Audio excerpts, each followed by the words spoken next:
What's going on, guys? One love out to everybody. We got UFC Fight Night, Andrade versus Blanchfield.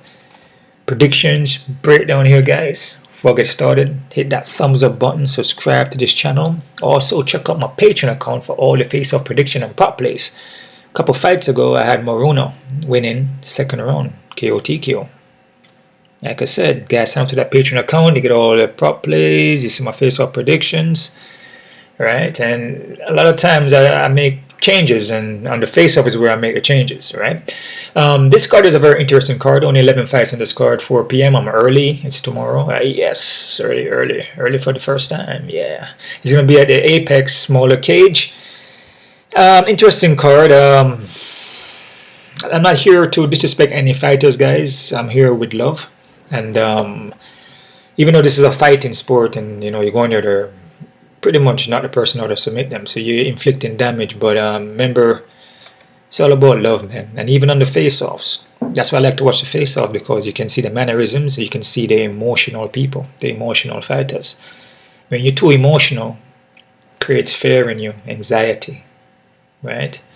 And you can't fight like that. That's why sometimes when I make the changes, because I can feel that and see it. Right, so when that guy is pushing the next guy and barking at the guy, usually the guy who's barking and pushing is the one who's afraid, and he's too emotional. And you can't fight emotionally. You can't do anything emotional. You can't make love emotionally.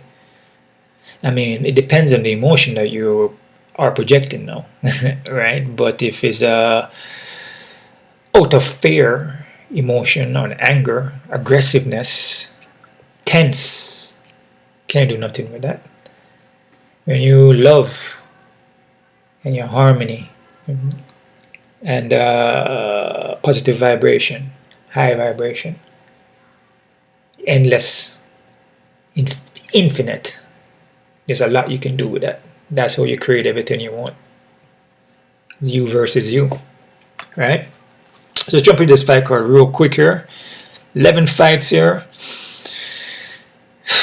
Tell you right now, guys, play at your own risk here, man. These are very difficult picks here, man.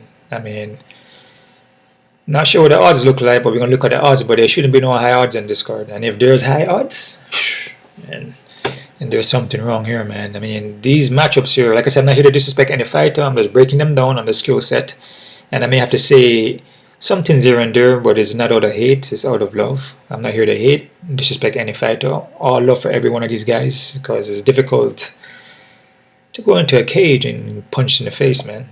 Get your arm broken, get your rib broken, get your legs broken, get your fist broken, your arm broken, get knocked out. It's not easy. So I mean, basically they put their health on the line. They put their life on the line.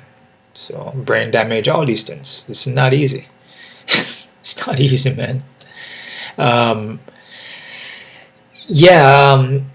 First fight, man. Let's knock this out. We got Juan Camilo Ronderos versus Clayton Carpenter. Ronderos, I believe, was on the UFC here, UFC Fight Night. Fought David Dorak on a short notice, man. With Ronderos, you're a pretty wild dude.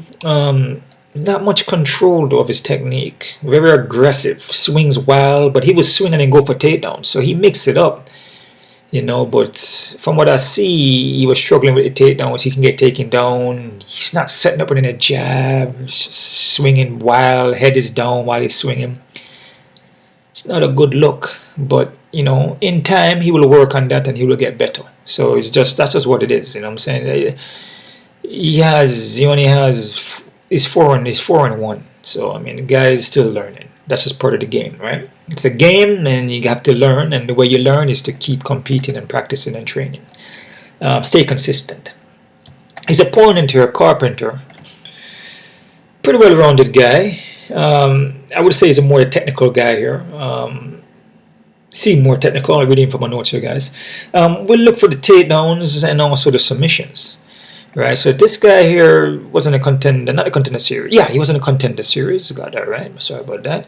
And he was fighting a guy we were supposed to lose against. I believe this guy is Maruno's teammate, right? I think he trains with Maruno, a sparring partner here, right? And he was supposed to lose to this guy, and he lost the first round, but this guy showed tenacity, showed well-roundedness, started to wrestle, and got a decision. So my pick here, man, I like the more well-rounded guy here. Smart fight IQ. He's not just swinging out there with punches, you know. So I'm gonna go with Clayton Carpenter here. I'm gonna say Clayton Carpenter by decision, guys. And fight like this, both guys are kind of green. They're just coming up in the rankings, you know. Not even the ranking. I'm just saying they're just learning and getting better. You know what I'm saying? They gotta be more consistent and fight more tougher competition. So it's kind of difficult to say confident. So not too confident this one because you never know. A guy like Rendoros who swings wild. It happens, man. You know what I mean? Guy could be technical, but Rendoros is coming here swinging wild, and that wild punch just catches Clayton on the head, and that's it. So, but I got Clayton by decision. Not confident. Next fight we got AJ Fletcher versus Taba Gorombo. AJ Fletcher here is a short notice here. Well-rounded guy. Strong double legs on him. Heavy-handed. I believe he's a football player here. Very athletic guy. Have some unorthodox striking with him. He can be a first-round finisher though, and he could fade as the fight goes on. But he hangs in there though. You know, he has nasty, he has heart there. Seems like a very confident guy, you know, he doesn't give up under pressure. Fought Matt Schwellenberger, which was a tough fight there, and Loza, which he was kind of winning. Both fights was winning, but these guys here, you know, Loza and Schwellenberger are pretty tough guys, man. You know, so expected there, and he won his contender series. A guy like Tomba here, you know, I believe he just coming straight into the organization of the Fury FC. 9 inch of reach, which is freaking massive, man. He has a long ass reach for this guy, man. 9 inch. This guy here can get taken down though, man, and loves to be on his back because he likes to do submissions, and majority of his wins are all by submissions, man. Majority of his wins are all by submission. I believe with this guy here, man, he may have one knockout. So he seems decent on the striking, very unorthodox switch stance. Kind of have like a Anderson Silva kind of vibe to him, but not really though. He has 6 by submissions and 1 by KO and TKO, right? So he fights long, man, and he seems to use his reach kind of okay. But there's holes in him because he can get taken down, you know what I mean? And even though he's good off his back to throw up submissions, I mean, when you're on your back hunting submission, a guy just landing on elbows, like AJ is going to land on elbows in his head, man. So, I mean, I'm liking AJ here, man. I just feel that AJ is a little bit more well-rounded here, and I feel with Gorombo here, he seems like, you know, he should be more of a knockout guy, but he's not. He's much a submission guy, but he like to be on his back.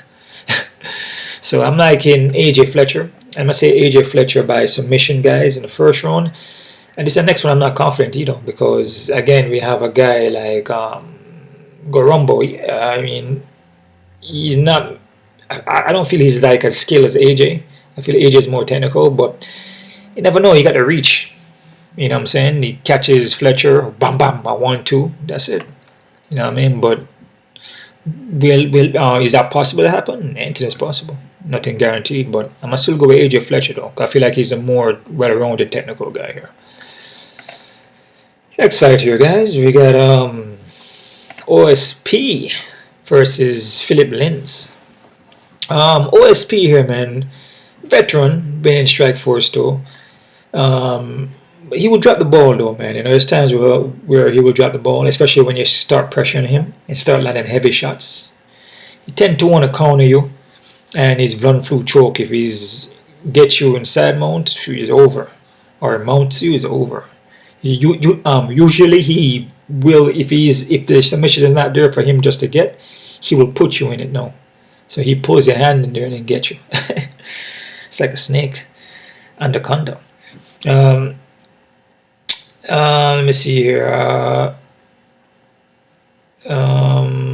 He gasses out, and after a while it's just low volume. So because he waits a lot to counter, so he wants you to miss or make a mistake, and then he follows up. But I mean, some guys you can get away with that, and you know, if they're not pressuring you too much. But the guys that are pressuring you, then it's going to be difficult. A guy like Philipe Lins is going to pressure him. That doesn't mean he can't get countered though. It's possible. But Philipe Lins got hands, he's well-rounded, quick combinations, very accurate with his hands, and has a ground game. So he will look for takedowns and submission, and his hands are pretty nice, man. OSP throws one shot, and it's possible. And he has I believe the left roundhouse kick. I believe I could be wrong, but he has a power roundhouse. I mean, possibly you could catch Lin coming in, but Lin is going to be the quicker guy here and more accurate. I'm liking Linzer. I'm going to say Lin's by KO TKO, guys, in the second round. And I'm not confident either, guys. Like I said, this card here, man, is a tough card. Even though I like Lin's, but OSP, man, you just never know. Lin's coming there, speedy punches, and all of a sudden you just get touched on the chin. Both big guys, 205ers, and OSP is a big 205er. Anything is possible, man. But I like Lin's, KO TKO. Second round, not confident. Next fighter, we got Jamal Emmers versus Khusein Askhabov. Emmers is a very experienced guy, man. He's a skilled guy, very well rounded, got submission game, striking. His opponent here, Khusein. Khusein is a pretty well rounded guy too, from what I've seen. Very technical striker, man. Sweeps, throws, suplexes. This guy's actually a good prospect, man. I can spot a good prospect when I see it, and it all depends on the matchup that you're matching up with, and even his record is not bad. Because usually, you know, well, I feel like to be a good I feel like if you want to be a good prospect, you need a decent record. You don't have to be super good, but a decent record. I mean, decent record. Even if the guy is not that great, but at least the guy that you're fighting has a good record that you beat. So it's like 3-0, 7-0, 10-4, 25. You know what I'm saying? He's not fighting. I mean, early in his career, maybe, you know, early like a 1-on-1, but he made guys at 0-0, 2-0, 3-0. You know what I'm saying? But once you start moving up, then you know what I'm saying, 10-0 now, you start facing guys with better records. You know what I mean? Because it shows you that he can hang with these other guys with better records. No, granted, the guy may not be that great to have that record because he maybe fight a bunch of Kens. But I mean, at least he's fighting a guy who is fighting Kens that didn't lose to the Kens. So, you know what I'm saying? So yeah, that's also what I see it. But, yeah, so this fight here, man, from what I see from Emmers, he can get put in submissions. And the last fight there, he messed up his leg. I believe it was a heel hook. And messed up his knee, right? Yeah, man. Just his opponent, man, here is just, it seems like a very good prospect, and I can spot a good prospect. So I'm gonna go to Askhabov here. I'm gonna say Askhabov by submission in the first round, but I'm not confident because Emmers is still experienced. But if you look at Khusein, I mean, he's experienced, but I mean, Emmers is more experienced. Like guys, you know, he fought tougher competitions that are known. You understand? That are more known, you know. Julian Arozos, you know what I'm saying, Giga Chikati,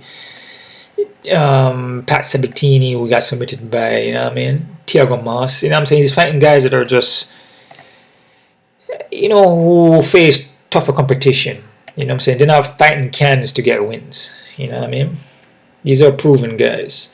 That's why I say Emmer may have a chance here, but a prospect, when I say a prospect suppose he can beat a champion at nearly any given time. That's what a person, a prospect to me, in my eyes. That's how I see a prospect. All right.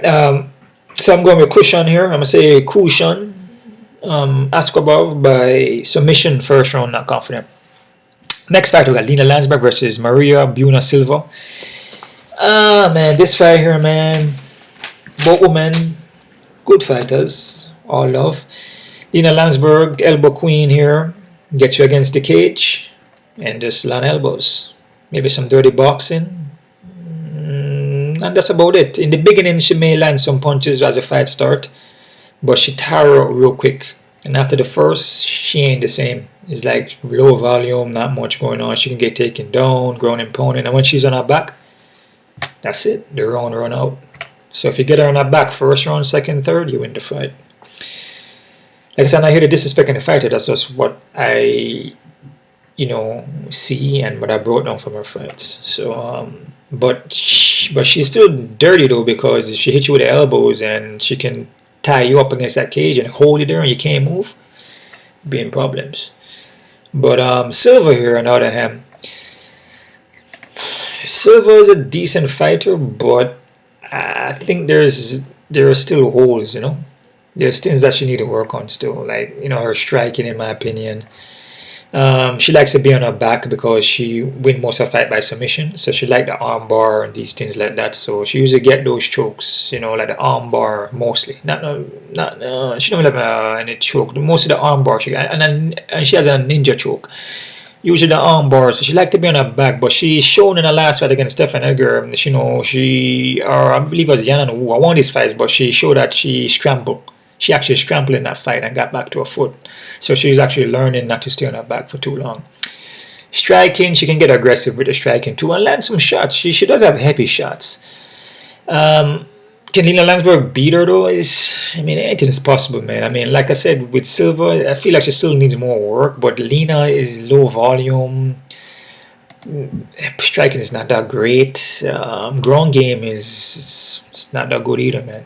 So, Silva is a better ground practitioner here. Striking, I even give to Silva too. So, I'm going to go with Silva here for the win, guys. I'm going to say Silva by decision. But I'm not confident either, man. Because, like I said, sometimes Silva will drop the ball, man. You never know. Lina pin her against the cage, and she just struggle to get out of the clinch. And she spend all the rounds against the cage. Because Lina can do that. And then Silva just stuck against the cage, just can't move, just getting elbowed. It's possible, man. So I got Silva by decision, but not confident. Next fight, we got Nazim Sadykhov versus Evan Elder. Nazim here is Nazim is a quick starter, man. Goes out there, bam. Pretty well-rounded guy, an orthodox striking there with toe spinning, back face spinning heel kicks. Ground game is pretty legit. We go for the takedowns. Seems pretty legit to me, man. His opponent here, Evan Elder, he came to the UFC, fought Parsons here. Explosive guy. Looks quick out there. Have a nice little roundhouse kick on him. Will throw the hands. Chin is kind of high though. But he gasses out quick. At least against Parsons, his emotions was out of control. He couldn't control himself and just started to gas out in the first. But he seems physically strong, But he seems experience-wise. I think Nazim should win this fight. Experience he has, amateurs and stuff like that. But I just feel like he's haven't faced anybody. You know what I'm saying? Nazim prove himself in a contender series against a 9-1 dude here, which is supposed to be a guy a tough dude. Record is not that great either, but on paper and from what I break down, I feel Nazim should win this fight, in my opinion. But again, not confident either, guys. So these guys are not too proven, man. Just be nice. But from Nazim, seems just a little bit more technical and more skilled guy. Nazim by KO TKO, guys, in the third round. Not confident. Next fight here, we got Jim Miller versus Alexander Hernandez. Man, this one is it's a crazy fight, man. Miller is super veteran, man, and that guy is smart fight IQ and still durable. Even at 39, age is a number, guys. Dangerous on the ground. Has knockout punches, but dangerous in the submission, man. Get you on the ground, rear naked choke or guillotine is over. Tough guy to finish too, man. Super veteran, man. Smart IQ. Hernandez here, man, is... man, this guy is just... I don't know. He's well-rounded, and he has his skills and punching power, and his wrestling is decent depending on the matchup. But he breaks under pressure and he gets tired in the first round. And once you can keep a pace on him and stay in his face, and slip the punches, it's pretty much done, because then the guy is gonna pressure him with confidence and with his emotions under control. Alexander breaks under pressure, especially when he knows the guy's, the guy have the upper hand now, and it's all a confident thing too. But yeah, I feel Miller can do that because Miller has experience. Why wouldn't Miller be able to do that? Look how much fights Miller been in. 35-16. You guys do your math. Why would he not be able to do this against Alexander Hernandez, which shows that he mentally breaks in fights, man. He mentally breaks in fights, and Miller knows this. An experienced guy who knows if the experienced guy knows you break under pressure, Miller's gonna walk him down, slip some punches, go for double leg takedown, possibly look for submissions. I got Miller in this fight by submission in the second round, but I'm not confident, like I said, because Hernandez has the power, and when he's on, he's on. If the guy let him be on, like he just steps back and let Alexander pressure, make Alexander lead the dance. You have to lead the dance at Alexander. You got to go forward, keep forward, and slip, and keep going forward. That's where you're gonna beat him. But then there's that Miller keep going forward, Alexander could land a hit on him, and if he get caught, he gets knocked out. And Miller, after a ton of fights, still damaged, man. The guy Miller been in a lot of fights, but he shows that he's still durable though. It's a hard guy to finish. That's why I got Jim Miller by submission, guys, in the second round. Next fighter, we got William Knight versus Marcin Prachnio. William Knight, brawler, heavy-handed, athletic, physically strong. Now, when I mean brawler, guys, I'm not saying that he's just going in there and just don't know what he's doing. There are guys who are technical brawlers that, they swing well, but they know where they're hitting. They're not just swinging. The guy here, William Knight, obviously, the guy's an experienced guy, man. So when I say brawling, that doesn't mean he's just like closing his eyes and put his head down and swing. He's brawling, but he's technical with it. You understand what I'm saying? If he's throwing leg kicks at your leg, if he's throwing out ronos to your body, if he's throwing overhand, he know exactly where I'm hitting. He's not just in there just like closing his eyes and have his head down just swinging and don't know what he's doing. Obviously the man know what he's doing. He's 11-4 and pack power. Athletic as hell. Right? And he pulled off wins over Cody Brundage, Askar Kumar, this guy here was a prospect.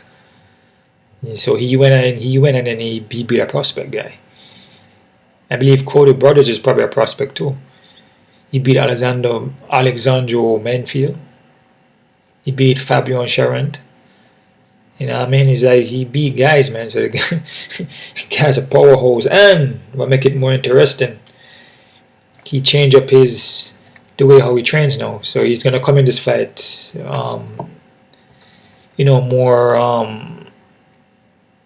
come into this fight more in shape. Because in the last fight here, he went up to 251. So he was pretty heavy in this fight, man. He's usually a 205er, right? Yeah, usually a 205er, but he went up, he took the fight. These fights here, the Devon Clark and Maxim is short notice. So he didn't train, he just went in there and fought. And that's not his weight class, right? So this guy 205 and now he's in shape, and I believe he's training with the bodybuilder. Is it Wilder or Wilder? Flex Wilder. I may pronounce that wrong. I think he's training with Flex Wilder. Who's a bodybuilder back in the 90s and back in the 2000, right? So I believe like Honor Classics and Mr. Olympia or something like that. So Flex Wilder was way back in the days. I may mispronounce his name there, guys, but he's getting sponsored by that guy, and that guy's working with him on his nutrition and what he's eating, and how to stay more in shape for weightlifting and also for his fights, because that goes right into his fighting too. So you're gonna see a different William in this fight. Trust me, you're gonna see a different William in this fight. So coming in better shape, man. Right? Flex Wilder. Let me see. Give me a second there, guys. Is it Flex Wilder? I don't like to mispronounce things, you know. I try my best not to. Flex Wilder. According to Wikipedia, Kenneth Wheeler is an American retired IFBB professional bodybuilder. Okay, Flex Wheeler. Okay, so I was kind of right. So he's a bodybuilder here. I believe this guy here.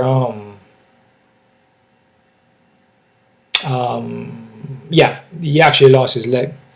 Something with some his blood circulation. His leg wasn't. He had difficulties with blood circulation, so they had to remove the leg. So yeah. So basically, that guy's sponsoring him, right? And so this goes into even his fights. So he's coming to this gonna be a different William Knight, man. So very powerful guy, man. Physically strong, and he has wrestling also, and the ground game. So his opponent here, Marcin. Marcin is a karate-based fighter. Doesn't look for takedowns much, which is going to be good for Knight. Even though Knight can defend because he has wrestling background. He's kind of technical, but doesn't handle a shot too well, man. I believe he knocked out 4 times. And he can get low volume. He would throw one shot, but you know, his karate stylist, his stand-up is not like a Stephen Thompson. So it's a little bit more on the lower level, not disrespecting him, but it's not as accurate. You understand, with Stephen Thompson, pinpoint accurate. You know, when it are even like Anderson Silva or Jose Aldo or Conor McGregor, when landing your techniques, like pinball, or Anderson Silva, like I think I mentioned, but pinpoint accurate shot. This guy's not really like that. But Knight is, and this is a fight where it favors Knight to win, man, in my opinion. Like I said, it's all based on your technique and skills. And Marcin does have a technique and skills, don't get me wrong, but Knight also has it too. But Knight's a little bit more on the heavier side.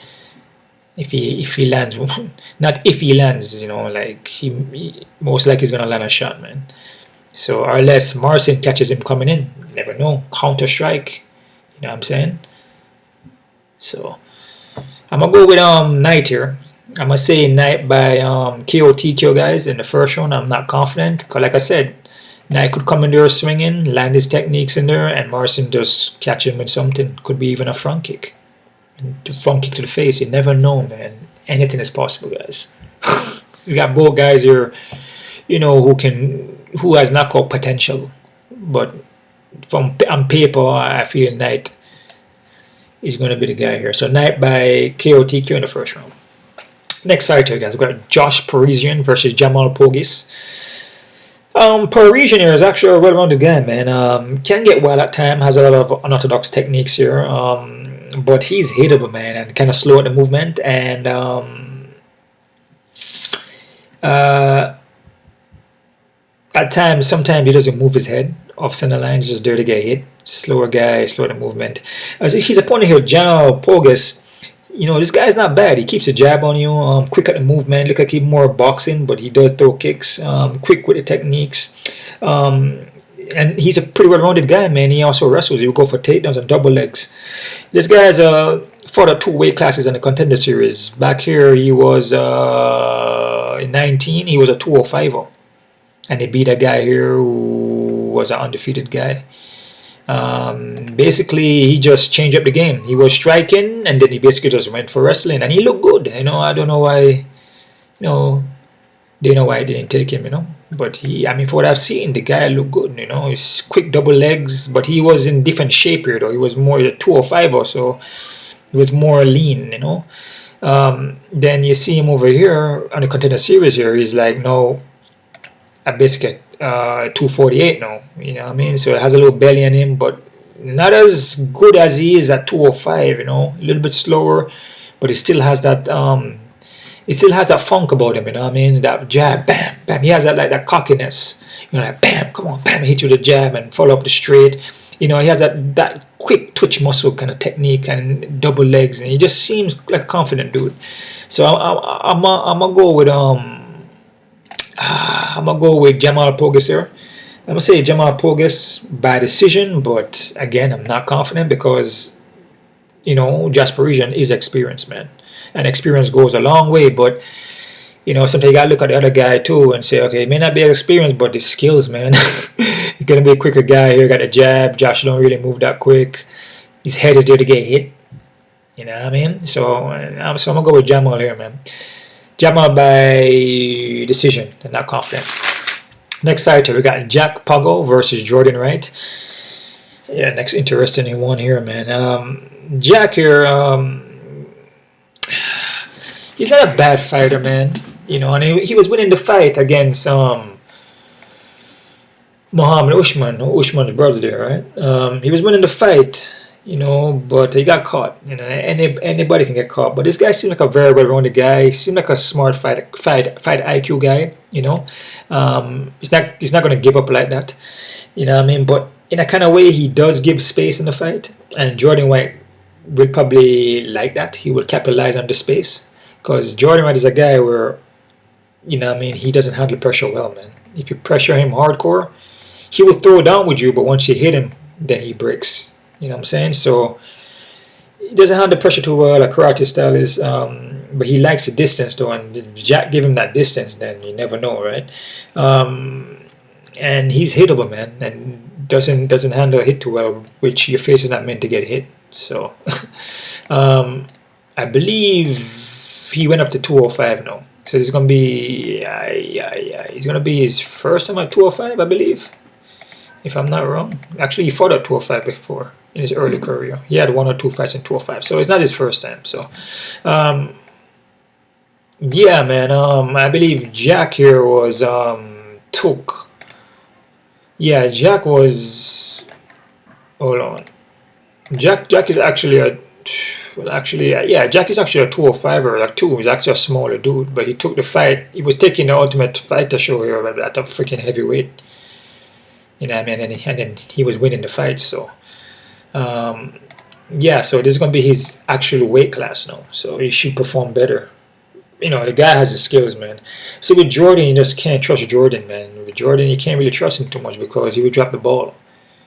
He would drop the ball because it's just first round you come out there aggressive and he's a finisher. He never went to a decision, but if he loses, he's either getting knocked out or submitted, and he breaks under pressure. He will come in there and he will try to take you out, and if he doesn't take you out, he's screwed. But with Pogues here, with Zac Pauga here, he's not really known as a finisher though. That's the whole thing. You know what I'm saying? So this is a fight where if Jordan can just pepper him up from the outside, pepper him. I mean, he may come in off a decision, or you can just go in there and just go all the way out and just try to finish him real quick.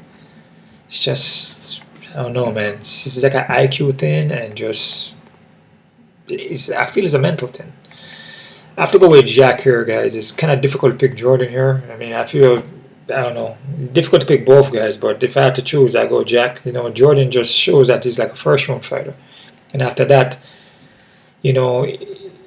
second, third, but you probably never see him in a third round. He's like how is he gonna look? And when he gets tired, because he gasses out bad, and if he's tired like that, Jack just pepper him up with punches and win off a decision.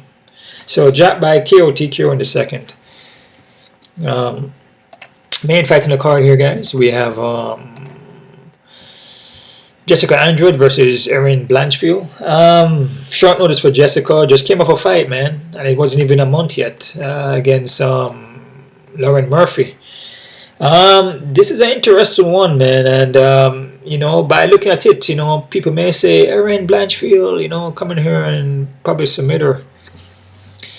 Well, I was almost one of those guys, man, or one of those predictors, looking at the boat woman here, Jéssica Andrade, man. I mean, her resume is like, you got her resume, and it's not like she's on a losing streak. She's on a 3-5 winning streak.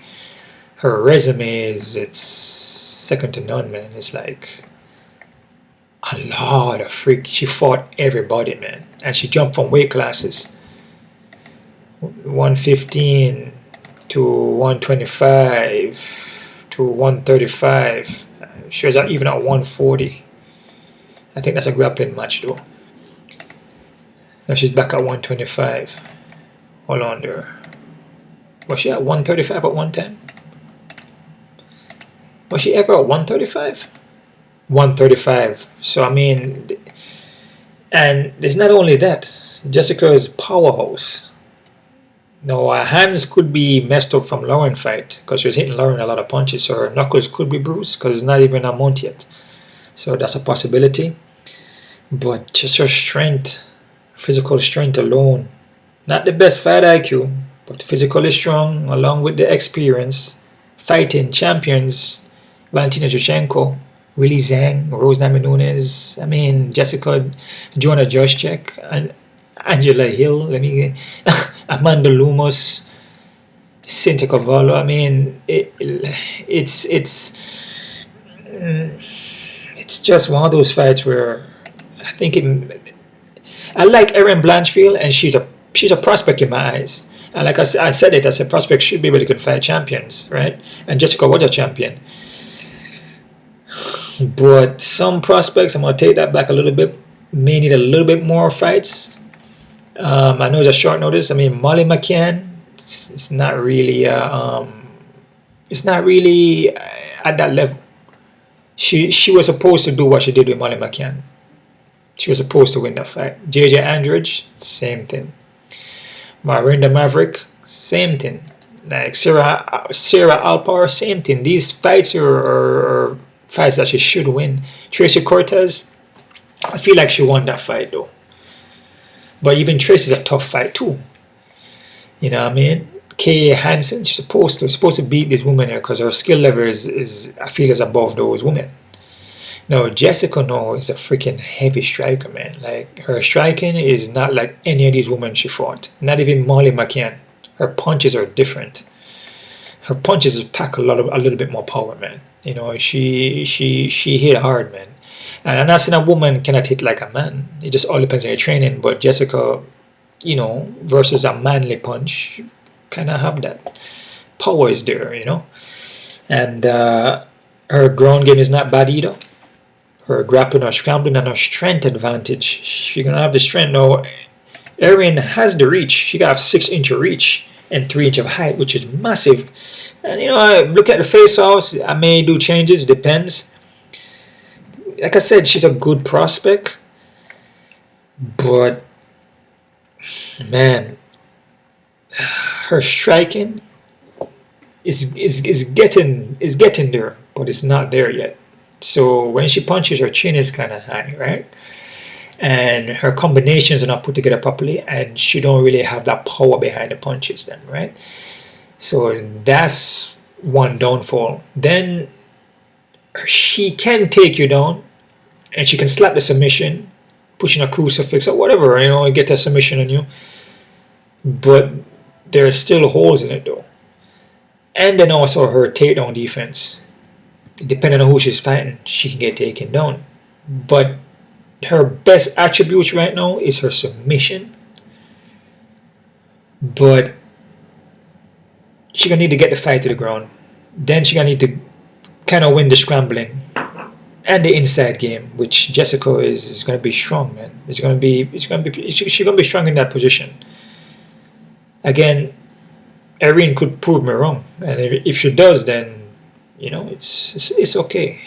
You know what I mean? I mean, I like her. She's a good prospect. I like all the fighters. You know, all of them have their skill in their own way, but Erin is a good prospect. But I just feel that with Jéssica, it's I feel it's gonna be too much, man. I don't really see where she can win, in my opinion. If I had to like dig deeper, I say the submission. She's making it a submission. I never know. She could catch Jéssica with a punch. Like I said, her technique is I feel is not at level striking, but that doesn't mean, you know, unexpected techniques are hard to counter. That she throws something that's may not be the right technique, you're not set up right, but it catch you and it just daze you. She's gonna have the reach. She's gonna have a 6-inch reach. So there's a possibility, you know. But I have to go with Jéssica here, guys. I'm gonna say Jéssica Andrade by KO TKO in the first round. And am I confident in this? No, I'm not confident because I still believe in Erin, man, and there's a belief in me still, you know. Because, like I said, she's a good prospect, but I just feel with Jéssica, she has fought too many champions and women in top level fights, and I don't feel Erin is at the level of these women that she fought. Not even in striking, and not even in the grappling. That doesn't mean she can't submit her, because that's her best chance. But Jéssica by KO TKO in the first round, guys. Quick look at the odds here, see what we're working with. Some crazy odds. Crazy odds. Bananas. Okay. Clayton Carpenter. Hold on there. I just refreshed it. Clayton Carpenter -305. Oh my goodness, guys. Why are they doing this, man? Why they made these guys from Contender Series? These guys are not even. These guys shouldn't be so have-not, man. That's ridiculous, dude. You know, be careful with this, man. I have Carpenter, but like I said, with Rondoros, he's wild and he's loopy, and you know, you never know. You know, I think they did this on purpose too, because it's just whatever. It's like a wild shot, a wild shot in the dark. You know what I mean? It's like you just never know. You know, the guy coming down land a punch. Now, you know, Clayton Carpenter, yeah, he has fights here and there, but it's not against anybody, like anybody known or anybody that stands out big. Same to Rondoros, so be careful with this one, man. Be careful. AJ Fletcher and Garambo. Even AJ Fletcher is kind of too high too, man. But I feel AJ Fletcher should have a better chance to win, but it's still kind of high. So still be careful with this one. OSP and Lins. Lins is 215, 230. Honestly, I don't really see anything wrong with this. I feel Lynch should win this fight. But, man, be careful, man. OSP just sometimes he just does things where it just catches you. Or even the run fluke. But Lynch should win, but be careful. Nazim and Elder. Nazim at 200. I mean, I feel Nazim is a better fighter. But the odds on all these fights here, I feel are too high. Even with Nazim. Even the guys I feel I should win. So be careful with it, man. They're placing these guys too much. So if they drop the ball, it's like, you know, it's crazy, man. Jamal Emmer's underdog here. Khusein Askhabov. Emmer's an underdog I could see. And I said that with Askhabov, he's a good prospect here. Could be slight closer. Because like I said, you can't sleep on Emers though. You don't sleep on the experienced guys, man. Because they're there for a reason, and they're experienced for a reason. Because they have more experience. Face tougher competition. But Askharov here is a good prospect here. But still be careful. Silva 475. Wow. And careful with this one too, man, guys. This fight here, Silva and Lena, be careful, man. Because like I said, Silva can drop the ball. And if Lena pin her against the cage and she struggle with that clinch, it's a problem, man. It's a problem. So this being 400 or something, man, be very freaking careful. Because Lena come in here and just hold and elbow, hold, pepper, and avoid the ground. And don't get taken down then. You know what I'm saying? So 400 for Silva is bananas, man. Be careful. Jim Miller, underdog. Okay. Alexander Hernandez. Experience, man. Miller, I like Miller here. Can Alexander win? Sure. Come in there and land a shot. You know, Miller can get hurt, but he's a tough guy to finish. Tough experienced guy to finish. Veteran guy to finish, who's still winning fights. Alexander has been getting knocked out and losing. I like him, Miller. But like I said, play at your own risk. William Knight and Morrison. Okay, kind of close to even fight. I don't disagree. William a slight favorite. I don't disagree with this one. Jamal Pogues and Jasperian. Jamal Pogues is way too high here, guys. Like I said, Jasperian is an experienced guy, you know, and face tough competition. Pogues is, as I said, a quicker guy, more athletic. you know, better defense and has wrestling too and everything like that. So you should win, but at 2-something, so be careful. Jordan Wright and Zach at 200 and something. Nah, man, this Jack and Wright is an even fight. Jack and Wright's an even fight. Now, me picking Jack is like it's very, it's like it's low, like it's not confident, you know what I mean? Jordan Wright, you know, has a chance, man, because the way how Jack fight, he gives space, and Jordan Wright likes that because he can lead the dance. He comes forward. Jack don't really pressure, and Jordan Wright doesn't good under pressure. But the thing about Jordan Wright, if you don't finish your first round, he gasses out. You know what I'm saying? I'm basing this fight off of endurance and endurance, cardio, mental, IQ, and I feel that Zach has that. So I feel Jordan Wright fight IQ is not good, and he breaks under pressure. I feel Jack would be in there. So, but still be freaking careful, because like I said, Jordan is a quick fighter, a quick blitz in, get a finish. So be very careful with this one, man. Erin Blatkovich and Jéssica Andrade, even fight. Close to even. They got Blanchfield as underdog. I mean, I don't disagree. I feel Erin is a good prospect, man. So I don't disagree with this one, man. She's a good prospect. So you know, but it's I don't see submissions is where I see. But can she get Jéssica to the ground? Can she hold her down? If Jéssica's strength, physical strength gonna be too much. If Jéssica power punches is gonna be too much. Especially Erin coming straight at you, chin is high. Doesn't take much, man. Jéssica can hit hard. Especially at 125. She hits hard, man. And she fought a lot of tough women. You know, that she hit them and they hit her back. And, you know, women that are better than her. Yeah, I don't see Erin being that may have a submission chance. But, you know, so it can be an even fight. You know, Erin may surprise you. So that's about it there, guys. That's my odds breakdown and prediction breakdown. One love out to everybody. Check out my Patreon account, like I said. Leave a little donations in that PayPal. And thumbs up and one love. Os.